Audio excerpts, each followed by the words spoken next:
চীনের পণ্য আমদানিতে অতিরিক্ত ১০০% শুল্ক আরোপের ঘোষণা দিয়েছেন মার্কিন প্রেসিডেন্ট ডোনাল্ড ট্রাম্প। বর্তমানে কার্যকর থাকা ৩০% শুল্কের উপর এটি যোগ হবে। এর ফলে চীনা পণ্যের উপর কার্যকর শুল্কের হার প্রায় ১৩০% পৌঁছাতে পারে। বিবিসির প্রতিবেদনে বলা হয়, আগামী ১ নভেম্বর বা তার আগেই এই নতুন শুল্ক কার্যকর হতে পারে।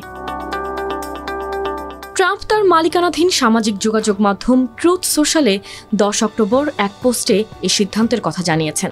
তিনি স্পষ্টভাবে বলেন, যুক্তরাষ্ট্র চীনের উপর এমন একটি শুল্ক আরোপ করবে যা তারা বর্তমানে পরিশোধ করছে তার উপরে অতিরিক্ত ১০০%। এর পাশাপাশি ১ নভেম্বর থেকে চীন থেকে আসা যে কোনো গুরুত্বপূর্ণ সফটওয়্যারের উপর রপ্তানি নিয়ন্ত্রণও আরোপ করা হবে। বিবিসি বলছে, প্রেসিডেন্ট ট্রাম্পের এই পদক্ষেপের মূল কারণ হল গুরুত্বপূর্ণ বিরল খনিজ রপ্তানিতে চীনের নতুন করে নিয়ন্ত্রণ আরোপ।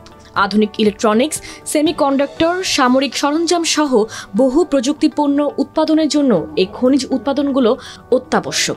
এই বাজারে চীনের একচ্ছত্র আধিপত্য রয়েছে। চীনের এই পদক্ষেপকে অর্থনৈতিকভাবে জিম্মি করার কৌশল হিসেবে দেখছেন ট্রাম্প। এই উত্তেজনার জেরে ট্রাম্প চীনা প্রেসিডেন্ট শি জিনপিংয়ের সঙ্গে চলতি মাসের শেষে দক্ষিণ কোরিয়ায় নির্ধারিত বৈঠকটিও বাতিল করেছেন বলে ধারণা করা হচ্ছে। এদিকে ট্রাম্পের এই ঘোষণার পর বিশ্ব পুঁজিবাজারে তাৎক্ষণিক এবং তীব্র নেতিবাচক প্রভাব পড়েছে।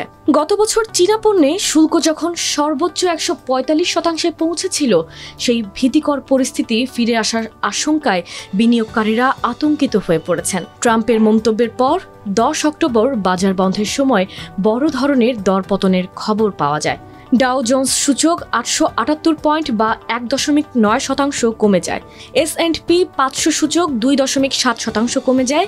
প্রযুক্তি কোম্পানি সংশ্লিষ্ট নাসডাক সূচকটি ৩.৫% কমে। যুক্তরাষ্ট্র ও চীন বিশ্বের দুই বৃহত্তম অর্থনীতির দেশ হলেও তারা একে অপরের উপর ব্যাপকভাবে নির্ভরশীল।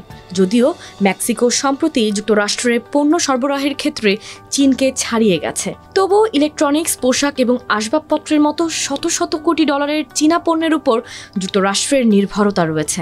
অন্যদিকে চীনও যুক্তরাষ্ট্রের শীর্ষ রপ্তানি বাজারগুলোর মধ্যে অন্যতম। গত বছর শুল্কের হার যখন ১৪৫% পৌঁছেছিল, তখন যুক্তরাষ্ট্রের অভ্যন্তরীণ অর্থনীতিতে মারাত্মক প্রভাব পড়ায় ট্রাম্প প্রশাসন ইলেকট্রনিক্স পণ্যের উপর এই শুল্কের হার কমিয়ে ২০% করেছিলেন। সেই পদক্ষেপ ছিল প্রকারান্তরে প্রশাসনের পক্ষ থেকে নিজেদের আরোপিত শুল্কের অর্থনৈতিক যন্ত্রণা স্বীকার করে নেওয়া।